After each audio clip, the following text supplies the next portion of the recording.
Qué bueno, hermano, es poder estar con el pueblo de Dios. Somos el pueblo de Dios, un pueblo especial, como dice allí Pedro, ¿verdad? Un pueblo que Dios nos ha comprado con un propósito, etcétera, etcétera. Y ese propósito es predicar el evangelio, la tarea que nadie puede hacer. Otras tareas las puede hacer otra gente, dar comida, curar enfermos, todo eso es bueno, pero otra gente puede hacerlo. Pero lo que nadie puede hacer es predicar el evangelio de Jesucristo. Esa es la tarea de la iglesia.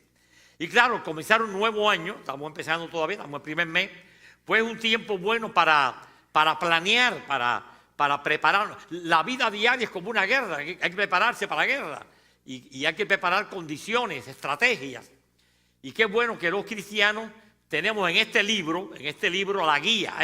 Alguien ha dicho que este es como el manual del fabricante, el GPS. Yo le llamo el GPS de Dios. Este te lleva a Dios y te lleva siempre al éxito. Y claro, hay cosas que tenemos que valorar y que analizar para poder salir de manera exitosa en la vida. Y el profeta Habacuc, que es un profeta casi olvidado, allí entre los llamados profetas menores, este es uno de los más pequeños, tiene 3 capítulos nada más. Allí en Habacuc yo encontré una oración que quiero compartir con ustedes, porque tiene en manos de veras una serie de desafíos, de retos para el pueblo de Dios en un nuevo año. Les invito hoy a buscar en sus Biblias, si puede aparecer ahí también, en el libro de Habacuc, en el capítulo 3. Habacuc vivió en una época muy difícil, como la nuestra, ¿no? La historia se repite, yo soy historiador, la historia se repite, con escenarios diferentes y actores diferentes, pero la historia se repite. Era una época de crisis, hoy también vivimos una crisis terrible, ¿usted lo sabe? Crisis económica, crisis política, crisis moral, crisis, todas son crisis. Pero qué bueno, hermano, que en medio de un tiempo así tormentoso, tenemos esperanza. Somos el pueblo de la esperanza, mi hermano. Si algo caracteriza al creyente, tiene que ser una persona de esperanza, hope. Allá donde vive mi hijo hay un trabajo muy bueno que se llama con los homeless. Lo comenzamos hace 10 años cuando yo llegué aquí. Pero yo le decía a los homeless, y todos los domingos nos reunimos con ellos, le decía a los homeless que lo peor no era ser homeless, lo peor era ser hopeless, sin esperanza. Porque el homeless se le llena la barriga con comida, pero el hopeless, si no tiene a Cristo, está perdido ya.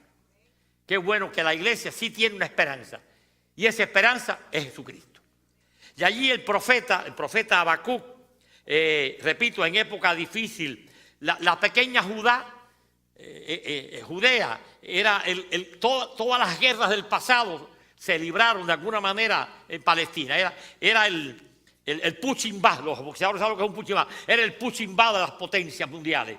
Había una fajazón entre Siria y Babilonia y la bronca era allí. Había una fajazón entre Babilonia y Persia y la bronca era allí. Era el punching bag de los pueblos. Y por supuesto la guerra traía desolación, traía muerte. Pero todo esto se agravó con una sequía horrible. La sequía. La sequía pues trae hambre. Las grandes hambrunas en muchos países vienen por la sequía. Y aquella sequía era no solamente una sequía física, sino también una sequía espiritual, que es la peor sequía. Cuando se seca el alma, es lo peor. Y aquí el profeta pronuncia una oración que yo quiero ponerla delante de ustedes como un reto, como un desafío para este nuevo año que estamos comenzando con tantos malos augurios, como ustedes, si ven noticias, se habrán enterado. Quiero leer ahí los versículos finales, los versículos 17, 18, 19 del capítulo 3 de Habacuc, que dice así: aunque la higuera no florezca, no olviden que este era un país agropecuario, que la vida dependía de la agricultura y de la ganadería. Esos eran 2 renglones vitales. Si esos 2 renglones colapsaba la economía del país. Aunque la higuera no florezca, ni en las vides haya fruto, aunque falte el producto del olivo, la aceituna, y los labrados no den mantenimiento, los campos, el trigo, la cebada, y las ovejas sean quitadas de la majada, y no haya vacas en los corrales. Como ustedes ven, el cuadro era tétrico. Pero yo quisiera ahora trasladar esto, montarnos en el cohete del tiempo y traer esto a hoy. A hoy, Y entonces diríamos, en vez de higuera, diríamos, aunque la fábrica de automóviles no funcione. Oiga, los automóviles aquí es la vida. Aunque la uva no dé, aunque los productos industriales se acaben. ¡Wow! Aunque falte el olivo, aunque falte la gasolina, y los mantenimientos, y las ovejas, y la industria, y Wall Street, y el gobierno se cierre, todas las tragedias ustedes saben. Con todo eso, ahora viene el grito de victoria del profeta. Yo me alegraré en Jehová y me gozaré en el Dios de mi salvación. Jehová el Señor es mi fortaleza, el cual hace mis pies como de siervas y en mis alturas me hace andar. Y ahí, hermano, yo veo en el profeta 3 desafíos para el pueblo cristiano hoy. El primer desafío, el primer reto es mirar el futuro con gozo. Yo me gozaré en el Dios de mi salvación. El pueblo cristiano tiene que ser un pueblo optimista. Un pueblo que mire el futuro con los ojos de Dios. Hay un poeta, no sé quién, que dijo que todo es el color del cristal con que se mira. Tenemos que mirar la historia a través de los ojos de Dios y la vamos a ver diferente. Y donde en la historia aparece un fracaso, es un triunfo. Para los historiadores no cristianos, la cruz fue un fracaso. Para Dios fue el triunfo. Uno de los libros que más impactó mi vida cuando yo era recién convertido fue un libro que se llama El triunfo del crucificado. La cruz no fue la derrota, fue la victoria de Cristo. Era necesario la cruz. Sin cruz no hay cristianismo, mis hermanos. Sin cruz no hay cristianismo. Ahora pasó hace poco Navidad. Yo prediqué un sermón que se llamaba Las dos caras de la Navidad. Y una cara es la cara, el pesebre es la cara linda, la cara romántica. Pero la otra cara es la cruz, la cara horrible. Pero sin cruz, el pesebre no funciona. Necesitamos ir a la cruz y ver que la cruz fue el triunfo de Jesucristo. Y el profeta nos invita a mirar el futuro con esa mirada. La mirada de Dios es diferente a nosotros, hermano. Dios miró a un pescador de mal genio, medio troncoyuca, que le decían Simón, y vio en Simón el apóstol Pedro. Y vio una mujer ligera de casco, 5 maridos, la samaritana, y vio allí una misionera. Y vio a un pillo que se llamaba Zaqueo, un bandido de cuello y corbata, y vio en Zaqueo un filántropo. Y miró a un tipo llamado Saulo de Tarso, un criminal que había mandado a matar a Esteban, y vio allí al apóstol Pablo. Y te miró a ti, me vio a mí, y vio un hijo de Dios. Porque la mirada de Dios es diferente. Porque la pupila de Dios ve lo que nosotros no vemos. Se lo dijo Dios a Samuel cuando estaba allí buscando rey para Israel. Y Samuel vio al escaparate aquí que se llamaba Eliab. Partió un escaparate caminando. Y se enamoró de él. Dijo, no, ese no. Jehová no ve lo que ve el hombre. Jehová ve el corazón del hombre. Y el corazón del hombre era el de David. Un corazón conforme a Dios. ¿Por qué digo esto, mi hermano? Porque tenemos que mirar el futuro a través de la óptica, a través de los espejuelos de Dios. Cuando yo me convertí, tuve un hombre que me ayudó mucho, que era, por cierto, era optometrista. Así que, ¿y cómo me ayudó aquel hombre? El primer saco que me puse me lo regaló, ya era de uso, pero bueno, me sirvió. Con ese saco enamoré a Virginia, si me dio resultado el saco. Miremos el futuro a través de los ojos de Dios. Y cuando miramos el futuro a través de los ojos de Dios, las cosas cambian, mis hermanos. Las cosas cambian. Entonces las derrotas son victorias. Y entonces la noche se vuelve día. El invierno, primavera. Porque la óptica de Dios es diferente. Y el profeta nos dice, miren el futuro con gozo. El gozo de Dios. Hay dos palabras que se parecen. Alegría y gozo, pero no es la misma. La alegría siempre es transitoria, superficial, externa, está sujeta al tiempo y al espacio, es perecedera. La alegría era la que sintió el rico insensato allí en Lucas 12. Alma, regocíjate, gózate, construye nuevos graneros. Y le dijeron, oye, prepárate, esta noche vienen a buscar tu alma. Y lo que preparaste para quién es, Y se acabó el gozo. Se le desinfló el globo mismo al rico aquel. Ahora, el gozo es permanente, es interno, no depende del tiempo y del espacio, tiene otra manera de ver la vida. Fue lo que tenían Pablo y Silas allí en la cárcel de Filipo. Yo sé lo que está preso. Allí, con los pies metidos en el cepo, el pellejo de la espada se lo había arrancado el salvaje, aquel dándole el latigazo. Y allí de pronto aquellos dos hombres, dice allí en Hechos 16, cantaban y alababan a Dios. Ese es el gozo. El gozo, hermano, nos permite ver las cosas diferentes. Y esa es la forma en que el cristiano tiene que mirar los acontecimientos, hermano. Cuando yo fui a la prisión, vi allí una oportunidad de Dios para predicar el evangelio. Cuando mi esposa fue al hospital, vi allí una oportunidad para predicar el evangelio. Y así, con esa perspectiva, con esa visión de Dios, tenemos que mirar el futuro. Jesús se lo dijo a los discípulos ahí en Juan 4, alzad vuestros ojos y mirad los campos que ya están blancos para la siega. A veces andamos por la calle mirando para abajo. Hay que levantar la mirada, hermano. Mirar al cielo y saber que el futuro está en las manos de Dios. Nunca olvidaré a un profesor nuestro del seminario en una época de crisis, previa a la prisión nuestra. Aquello fue una etapa difícil de temores, de angustias, de incertidumbre. Y un día él llegó a la clase, en la primera clase por la mañana, en el rostro se le veía que estaba preocupado, pero nos trajo un mensaje de aliento. Y nos dijo, muchachos, yo no sé qué tiene el futuro, pero yo sí sé quién tiene al futuro en su mano. Mi Dios, el Dios Todopoderoso, el Creador del cielo y de la tierra, en ese que yo he confiado. Y hermano, esa es la perspectiva cristiana. Esa tiene que ser la cosmovisión cristiana. Mirar al mundo y los sucesos del mundo a través de la óptica de Dios.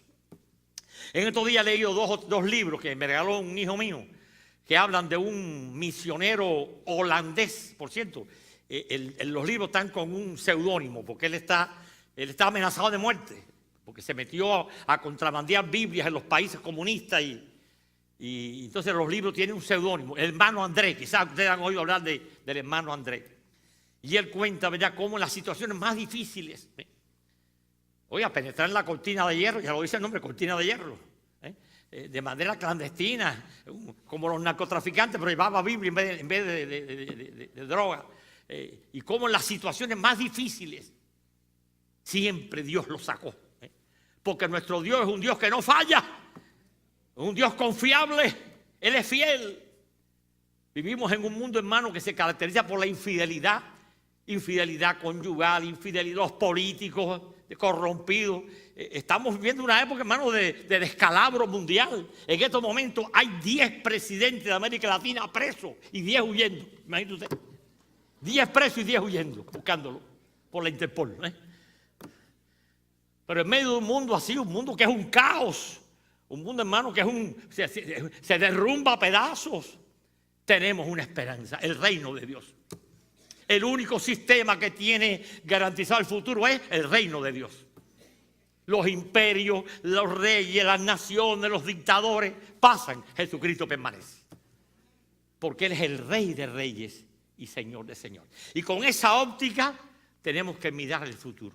Y las situaciones más difíciles que van a venir, no creas esa mentira de la teología de la prosperidad, de que ni los callos te van a doler. No, eso es mentira, Al contrario, a veces cuando viene a Cristo, más el diablo se ensaña en uno, ¿verdad? Pero estate seguro que el Dios nuestro no te va a fallar. El Dios eterno, el Dios verdadero, el que es el mismo ayer, hoy, por los siglos. En ese confiaba el profeta, en el Jehová. Porque Jesucristo es el Jehová del Antiguo Testamento, es el Dios. Y entonces Él dice que me gozaré en el Dios de mi salvación. Pero eso solo puede hacer un hombre que ha sido salvado. Y esa es la gran tragedia, mis hermanos. Y lo digo con ganas de llorar. Nuestras iglesias están llenas de gente inconversa. Gente inconversa, gente que tiene apariencia de cristianos porque se han criado en hogares cristianos y saben usar vocabulario cristiano. Judas estuvo 3 años con Jesucristo y era un converso. Necesitamos, hermanos, constantemente revisar nuestra vida. Tengo un hijo ahora que ha estado enfermo. Él viaja por los países estos de América Latina y cogió una ameba por ahí, no sé dónde, por ahí. Oye, la ameba es terrible de quitarla. Y ahora el médico ya le dio de alta, pero le mandó que todos los meses tiene que hacerse análisis de sangre para ver cómo va. Hay que estar chequeando. Chequea tu vida cristiana. ¿Cómo anda tu relación con Cristo? ¿Se ha enfriado? Qué triste, mis hermanos, que tenemos una cantidad de cristianos mediocres. Cristianos part-time. No puede haber cristianos part-time. Tiene que ser cristianos a full-time. Cristiano el domingo, cristiano el lunes y el martes y el miércoles, todos los días, cristiano. Y cristiano en la casa y cristiano en el trabajo. Dicen que un día llegó un pastor a una iglesia que estaba buscando pastor. O sea, que las iglesias piden resumen y cosas de esas. Y el hombre mandó su resumen y lo invitaron a predicar. Y dio un sermón de lo más lindo, todo el mundo se quedó encantado. Y acabándose el sermón, los diáconos le llamaron: pastor, usted es el hombre que viene. No, aguante, no te apresures, despacito. Ustedes han visto cómo yo me comporto en mi casa con mi mujer. Porque aquí es una cosa, aquí con guitarra es una cosa y con violín es otra. Tenemos, hermanos, que tener una vida rendida a Jesucristo. Pablo la tenía. Por eso podía decir: con Cristo estoy juntamente crucificado. ¿Se saben el versículo? Vamos a repetirlo. Con Cristo estoy juntamente crucificado. Y ya no vivo yo, mas vive Cristo en mí. Y lo que ahora vivo en la carne, lo vivo en la fe del Hijo de Dios, el cual me amó y se entregó a sí mismo por mí. Esa es la vida, una vida rendida a Cristo, donde ya yo no soy mío, soy de Cristo. Él me compró con la sangre de Cristo, fui comprado en la cruz del Calvario. Por eso puedo mirar, por eso dice allí: me gozaré en el Dios de mi salvación. Si no está salvo, no puede ver esto. No puede ver esto. Necesitamos, hermanos, dejar que Cristo tome nuestras vidas y mate al viejo hombre. Tiene que morir. Por eso Pablo decía: estoy crucificado, he muerto, te tengo que hacer morir al viejo hombre. Tú sabes que no es fácil, pero es necesario, mis hermanos.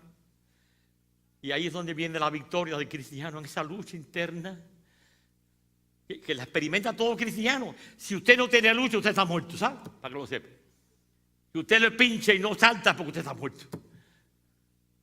Necesitamos, mis hermanos, constantemente revisar, constantemente chequear nuestra vida espiritual, porque el diablo, de una manera muy astuta, nos va debilitando. Se va enfriando la hoguera. Hay que echarle leña a la hoguera.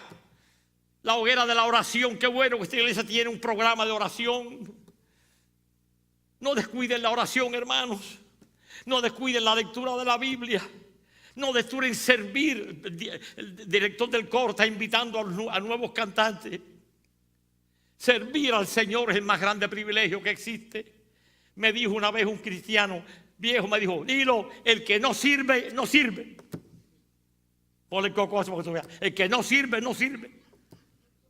Porque todos podemos servir de alguna manera. Las tareas más humildes: cocinar, limpiar, visitar a un enfermo. La iglesia tiene una de tareas enormes. La mies es mucha y faltan los obreros, mis hermanos. Necesitamos obreros, necesitamos laicos. La tarea los pastores solos no pueden con ellos.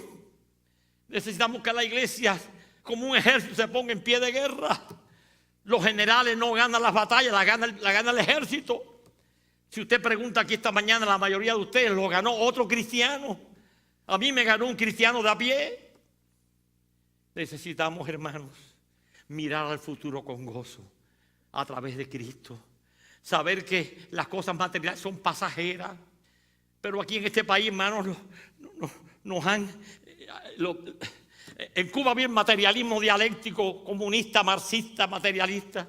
Aquí tenemos otro materialismo, el sueño americano, que solo nos hace pensar en las cosas materiales, que no son malas, pero hermanos, a veces no son ni tan necesarias. Hay un programa cómico que a mi esposa le gustaba mucho ver, La Familia Peluche, creo que se llama, no sé, yo no estoy muy... de unos mexicanos ahí. Federica, creo que se llama la mujer, y... ¿cómo se llama el marido? Sí, pero el marido, Gracias, Ludovico. Yo me reía mucho porque Ludovico van un día a Walmart, creo que fue. Y Ludovico, porque él es el tipo sabio, no es él es el chévere, él es el que se la sabe toda, esa gente, ¿no? Y llega a la casa, Federica, felicítame, compré 2 ruedas de tractor, estaban en especial. Dice Federica, ¿y para qué tú quieres ruedas si tú no tienes tractor, chico? Pero nos meten en la cabeza, compra y compra y compra. Y aunque no necesitemos, no lo hacemos. Porque nos manipula, hermano. No solamente te manipula la propaganda política, te manipula la propaganda comercial también. Te vuelves un robot, un zombie. Mira el futuro a través de los ojos de Cristo. No es que nos convirtamos en ascetas, no. Es necesario tener una casa donde dormir, etc. Eso es elemental. Pero hermano, no te afanes tanto por las cosas materiales. El Señor ha prometido suplir nuestras necesidades. El profeta estaba viviendo una época de crisis, no había comida. Óigame, cuando las tribus empiezan a cantar, la sinfonía es terrible. ¿Tú sabes cómo es la cosa? Había una época de crisis, de miseria. Pregunta a nuestros hermanos que están ahora en Venezuela, que están pasando, y en otros países. Pero en medio de esa crisis, él miraba al futuro y sabía que el futuro era de Cristo. La otra forma en que tenemos que mirar el futuro, además de ser optimistas y ver la vida con una perspectiva siempre victoriosa, es que tenemos que confiar en la fortaleza de Dios. Somos débiles. Un catarrito te tumba. A mí me ha tumbado un catarrito para la lona. Cualquier cosita, un catarrito, una fiebrecita te tumba. Somos débiles, este cuerpo, somos débiles. Nuestra fortaleza no es material, es espiritual. Tenemos un Dios todopoderoso. Un día alguien me dijo un pensamiento que me gustó mucho, me dijo, no le digas a Dios cuán grandes son tus problemas. Dile a tus problemas cuán grande es el Dios que tú tienes. Un Dios vencedor. Uno de los libros que a mí más me impactó de muchacho se llamó El triunfo del crucificado. La cruz no fue la derrota de Cristo como piensan los inconversos, fue su triunfo, mis hermanos. Allí le pisó la cabeza a la serpiente. Aquella promesa de Génesis 3:15, pondré enemistad entre tu simiente y la simiente de la mujer, se cumplió en la cruz del Calvario. Y ahí el Hijo de Dios le pisó la cabeza a la serpiente. Y fue su triunfo. La cruz fue el triunfo de Jesucristo, hermano. Tenemos que volver a la cruz. La cruz se ha vuelto un objeto frío, en el sentido de que es un adorno. Había una poesía que no sé quién sacó que decía, en tiempos de las bárbaras naciones colgaban de una cruz a los ladrones. Ahora en el siglo de las luces, del pecho de ladrones cuelgan cruces. Usted ve la gente en una pila de medallas y de cosas, ¿por qué? Cristo es nuestra fortaleza, mis hermanos. El Salmo 46:1. En estos días se le murió un hijo a un pastor. Yo le hice una notica allí, Salmo 46:1. Dios es nuestro amparo y fortaleza, nuestro pronto auxilio en las tribulaciones. Y subrayé la palabra pronto, adverbio pronto. No sé si saben el chiste del chino cubano. Hay muchos cubanos aquí, ¿verdad? Dice que al principio de la revolución, usted sabe, bueno, los que vivimos esa tragedia, en todas partes que tú llamabas, donde quiera que tú llamabas, había un disco con consigna revolucionaria. Patria o muerte, venceremos, abajo los imperialistas. A la media hora dándote un teque de eso. Dice que un chino se le coge la candela de la bodega y llama a los bomberos, le sale el disco ese. Y como a los 10 minutos, cuando paró el disco, ¿en qué? Dice, no, ya se quemó la bodega ya no, porque no era pronto. Tenemos un Dios que acude pronto, mis hermanos. Dios está presente. Nuestro Dios no es un Dios futuro, es el Dios de hoy. Jesús lo prometió, yo estaré con vosotros todos los días hasta el fin del mundo. Y alguien añadió, todos los días y todo el día. Todos los días y todo el día. Dios está a tu lado. No estamos solos, mis hermanos. En los momentos más difíciles de mi vida he sentido la presencia de Dios. Allí en un calabozo, en el hospital con mi esposa muriéndose. Dificultades que vienen, usted las conoce. ¿Quién no tiene dificultades? Pero Dios no me ha fallado, ni te va a fallar a ti tampoco. Te lo dice un viejo amigo de Cristo que ha vivido con Él casi 70 años. Dios me ha sostenido y te va a sostener a ti también. Porque Dios no falla. Dios no es un político mentiroso. Dios no es un comerciante mentiroso. Dios es aquel que dijo: yo soy la verdad y la vida, la resurrección y la vida. El que viene a mí, aunque esté muerto, vivirá, hermano.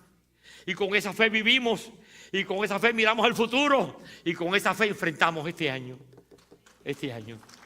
Con todos los negros nubarrones que hay, porque está preñado de negros nubarrones el cielo. Recuerdo que una vez viajaba de Santiago a La Habana en un avión. Había ido a unas actividades misioneras por Guantánamo, por allá. Y era un tiempo más, diciembre, un frío, el norte de eso. Y el avión se demoró porque estaba el cielo nublado, unas nubes que no se veía el sol. Pero como a la media hora dieron la orden de salida. Y yo decía, bueno, todo está igual. Pero no, en cuanto subimos, en cuanto el avión rompió el techo de nubes, el sol, ahí estaba el sol. No importa cuán nublado esté el futuro, ahí está Jesucristo, el sol de justicia. Y en Él, hermano, podemos confiar. La tercera idea que nos da el profeta, además de mirar el futuro con gozo, además de mirar el futuro con confianza, con esperanza, confiando en el poder de Dios, el cual hace mis pies como de siervas y en mis alturas me hace andar. Necesitamos un cristianismo de altura. Hay un pasaje en Isaías que era el pasaje favorito de mi esposa, Isaías 40, 29 al 31. Él, este es Dios, Él da esfuerzo al cansado y multiplica la fuerza del que no tiene ninguna. Nosotros no tenemos fuerza ninguna. Los muchachos se fatigan y se cansan. Los jóvenes flaquean y caen. Pero cuando usted ve un perro en la Biblia es como un stop. Pero los que esperan a Jehová tendrán nuevas fuerzas. Levantarán alas como las águilas. Correrán y no se cansarán. Caminarán y no se fatigarán. Las águilas. No hay un ave más majestuosa que el águila. El águila vive en los picachos de los Andes, en los picachos de las montañas rocallosas. El águila es un animal de altura. El cristiano tiene que ser un ser de altura. No nos arrastremos más, hermano, como los avestruces correteando por aquí de noche. Miremos al Dios Todopoderoso que tiene un plan y tú eres parte de ese plan. Necesitamos ser cristianos de altura. Cristianos con una óptica amplia de futuro, mirar al futuro. Alzar los ojos y mirar los campos, dijo Jesús. Ya están blancos para la siega. El mundo necesita de Cristo. No hay otra solución, mis hermanos. Han fallado todos los sistemas humanos. Todos los sistemas políticos, religiosos, económicos, han fallado. Solo el reino de Dios tiene futuro. Por eso Jesús le dijo allí a los apóstoles: sobre esta roca edificaré mi iglesia. Y ni aún las puertas del infierno prevalecerán contra él. Mire que a la iglesia han dado leña. Desde el imperio romano, los judíos, los imperios más recientes, Adolfo Hitler, miles de cristianos fueron a los campos de concentración. Stalin, Mao Zedong, Fidel, pero ellos han pasado y Cristo permanece, mi hermano. Porque Él es el Rey de Reyes, Señor de Señores. El cielo y la tierra pasarán, pero Cristo no va a pasar, mi hermano. Él está clavado en el corazón de la historia. Y que gústele a quien le guste y pésele a quien le pese, partió en dos el curso de la historia. Y hoy hay que hablar de antes de Cristo y después de Cristo. Y eso no lo ha logrado nadie. Nuestra esperanza está en Cristo. Y Cristo nos invita a elevarnos, a salir de la mediocridad. Uno de los graves problemas de la iglesia moderna es cristianos mediocres, cristianos de bajo voltaje. Cristianos de part-time, no puede haber cristianos de part-time, tiene que ser cristianos de full-time. Cristiano el lunes, cristiano el domingo y el martes y todos los días. Donde Dios te ponga, mis hermanos. Si estás en un hospital, ahí tienes un ministerio que llevar adelante. Si estás en una cárcel, si estás donde quiera que Dios te ponga, allí brilla Ese era un himno favorito de mi esposa. Brilla en el sitio donde estés. Pero qué triste, mis hermanos, que a algunos se le ha apagado el bombillo. Algunos andan con una vida mediocre. Un cristiano que es umbroso es una negación de Cristo. Los primeros cristianos se sintieron derrotados con la muerte de Cristo. Usted lo sabe allí. Los primeros, dice que lo dicen los evangelios, que cuando vieron al crucificado, todo el mundo se fue, todo el mundo se espantó, todo el mundo echó a correr. Pero cuando vieron al Cristo resucitado, aquello fue una victoria. Y aquel grupo de creyentes que habían estado arratonados, ahora eran leones ahora, se enfrentaron al imperio romano y llevaron el evangelio hasta lo último de la tierra. Y ese espíritu de victoria, hermano, tiene que animar a la iglesia de hoy. En medio de un mundo, hermanos, que no tiene ya opciones.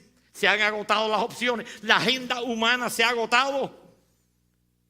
Ni socialismo, ni capitalismo, ni comunismo, ni ningún ismo. Solo el reino de Dios tiene esperanza. Por eso, mis hermanos, necesitamos que la iglesia tome en serio el ministerio de la reconciliación. Somos embajadores de Cristo. Dios nos ha puesto en este mundo para decirle al mundo que Dios lo ama. Dios te ama. A pesar de tus pecados, Dios te ama. A pesar de tus debilidades, Dios te ama. Porque Dios es amor. En estos días, leyendo un librito de Oswald Chambers, uno de los grandes cristianos del principio del siglo XX, decía: el amor no es solo un atributo de Dios. El amor es Dios. Dios es amor. No es un atributo, no, es Dios mismo. Y ese amor, hermano, hay que manifestarlo. Amaos los unos a los otros. La gente necesita amor. En medio de un mundo lleno de odios de todo, porque hay odios de todo tipo, odios raciales, odios políticos, odios religiosos, hasta odios deportivos hay. Acá ratico se fajan en un estadio por ahí cuando pierde el equipo de ellos. Tenemos que amarnos, acercarnos a la gente, decirle: Dios te ama, porque me amó a mí, y si me amó a mí puede amarte a ti.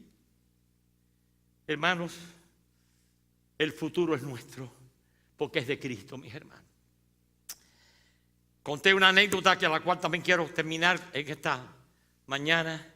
Yo soy historiador, me encanta la historia, es mi favorita. Porque en la historia vive Dios, Dios vive en la historia, lo dice allí Gálatas 4:4. Y llegado el cumplimiento del tiempo, Dios envió a su Hijo. Jesucristo entró en la historia en la Navidad. Y vivimos en un mundo lúgubre, un mundo derrotista, un mundo donde todos son malas noticias. Yo a veces pongo el noticiero y lo apago. Dios mío, ¿qué es esto? Me da un infarto. Todo es mala noticia. En Venezuela, Nicaragua, Cuba, aquí el gobierno cerrado, abierto el muro, el copón bendito. La anécdota ocurrió en la Segunda Guerra Mundial. Yo nací en el año 38. Y la Segunda Guerra Mundial estalló un año después. El 1 de septiembre de 1939. Yo tenía un año de edad. La guerra comenzó en Europa. Por 3 años Hitler se echó en el bolsillo toda Europa. Nada más que quedaba Inglaterra, ahí tambaleándose. Gracias a un hombre llamado Winston Churchill, que era un león, y los cohetes B-1 y B-2 caían sobre Londres día y noche. Estaba a punto de colapsar el Reino Unido, que era lo único que quedaba en Europa. Los americanos estaban del lado acá mirando los toros de la barrera. Pero llegó Pearl Harbor, el 7 de diciembre del 41. Y entonces los americanos entraron en la guerra. Y después de luchar en el Pacífico contra Japón, apoyaron a Europa. Los campos de Europa eran todo dominio alemán. Desde España hasta Suiza era el reino de Hitler. Miles de soldados americanos habían sido apresados, los aviones. Los americanos mandaron sobre todo aviadores. La gran ayuda fue aviación. Pero los alemanes tumbaban los aviones. Y había cientos de aviadores presos en los campos de concentración. Pero un día los custodios observaron que la mueca de tristeza se había convertido en una sonrisa en las caras macilentas y enflaquecidas de los prisioneros. Y empezaron a preguntarse: ¿qué estará pasando allá adentro que esta gente tiene, en vez de estar refunfuñando como estaban hasta hace unos días, los vemos ahora sonrientes. Y es que ellos no sabían, los custodios no sabían lo que había sucedido. El 6 de junio de 1944 fue el famoso día D, el día D. Ese día en clave, es un nombre en clave. Un ejército de 100,000 soldados norteamericanos, ingleses, franceses, canadienses, australianos, cruzaron el canal de la Mancha y llegaron a las playas de Normandía. Y ese día comenzó el inicio de la Segunda Guerra Mundial. Y aquellos prisioneros lo sabían, porque había ingenieros que habían hecho radios rústicos. Yo lo sé porque en Isla de Pino lo hacían también, radios rústicos. Y habían oído la noticia. Vienen los libertadores, vienen los aliados. Ellos no lo sabían. Nosotros sabemos, hermano, que Cristo viene. El mundo no lo sabe, pero tú y yo sí lo sabemos. Que en cualquier momento suena la final trompeta. Y que viene el Rey de Reyes a fundar su reino sempiterno. Y eso tiene que llenarnos de gozo, mis hermanos. Que otros miren el futuro con pesimismo, nosotros no. Nosotros sabemos que hay un Dios eterno, vencedor del cielo y de la tierra. Y ese se llama Jesucristo, mis hermanos. Por eso les animo a este nuevo año que está apenas comenzando. Llénense de estas tres cosas. Del gozo de la vida cristiana, de la fortaleza de la vida cristiana y del nivel espiritual, de las alturas, de la visión amplia que tiene que tener el pueblo de Dios. Mirando al futuro con gozo, vamos a ser más que vencedores. Quiero terminar, hermanos, leyendo un pasaje de la Biblia. Les invito a que nos pongamos en pie y vamos a leerlo. Lo leímos esta mañana también, pero es un pasaje impresionante con el cual quiero terminar este mensaje de aliento a la iglesia. Está en el libro de Colosenses, capítulo 3, los versículos 5 al final. Quiero leerlo. Haced morir, pues, lo terrenal en vosotros: fornicación, impureza, pasiones desordenadas, malos deseos, avaricia, que es idolatría, cosas por las cuales la ira de Dios viene sobre los hijos de desobediencia, en las cuales vosotros también anduvisteis en otro tiempo, yo también, cuando vivíamos en ella. Pero ahora dejad también vosotros todas esas cosas: ira, enojo, malicia, blasfemia, palabra deshonesta de vuestra boca. No mintáis los unos a los otros, habiendo despojado del viejo hombre con sus hechos y revestidos del nuevo, el cual, conforme a la imagen del que lo creó, se va renovando hasta el conocimiento pleno, donde no hay griego ni judío, circuncisión ni incircuncisión, bárbaro ni escita, siervo ni libre, sino que Cristo es el todo y en todos. Vestidos pues como escogidos de Dios, santos y amados, de entrañable misericordia, de benignidad, de humildad, de mansedumbre, de paciencia, soportando unos a otros y perdonando unos a otros si alguno tuviere queja contra otro. De la manera que Cristo os perdonó, así también hacedlo vosotros. Y sobre todas estas cosas, vestidos de amor, que es el vínculo perfecto. Y la paz de Dios gobierne en vuestros corazones, a la que asimismo fuisteis llamados en un solo cuerpo, y sed agradecidos. La palabra de Cristo mora en abundancia en vosotros, enseñándoos y exhortándoos unos a otros con toda sabiduría, cantando con gracia en vuestros corazones al Señor con salmos, himnos y cánticos espirituales. Y todo lo que hacéis, sea de palabra o de hecho, hacedlo todo en el nombre del Señor Jesús, dando gracias a Dios Padre por medio de Él. A Él sea la gloria y el imperio por los siglos de los siglos. Amén. Oramos. Padre, bendito sea tu nombre. A ti sea toda la gloria y toda la honra, Señor. Somos tu pueblo, el pueblo especial que tú compraste con la sangre de Jesucristo. Bendice a tu iglesia, Señor, aquella que tú fundaste sobre la roca eterna de los siglos, aquella sobre la cual ni aun las puertas del infierno prevalecerán. Bendice esta iglesia, Señor. Ora al Padre, a su pastor, a sus líderes. Señor, que este año sea un año de victoria, Que este año esta iglesia salga de las 4 paredes del templo y que Miami sienta el impacto de una iglesia llena de amor y llena de poder, Señor. Padre, la mies es mucha y son pocos los obreros, Padre. Levanta obreros, levanta hombres y mujeres llenos de pasión, llenos de fuego, Señor. Que salgan a las calles de Miami a decirle a otros cuán grandes cosas tú has hecho por nosotros. En el nombre precioso, en el nombre glorioso, en el nombre maravilloso de nuestro Señor Jesucristo, te lo suplicamos todo humildemente. Amén y amén. Hermanos, que Dios les bendiga. Muchas gracias.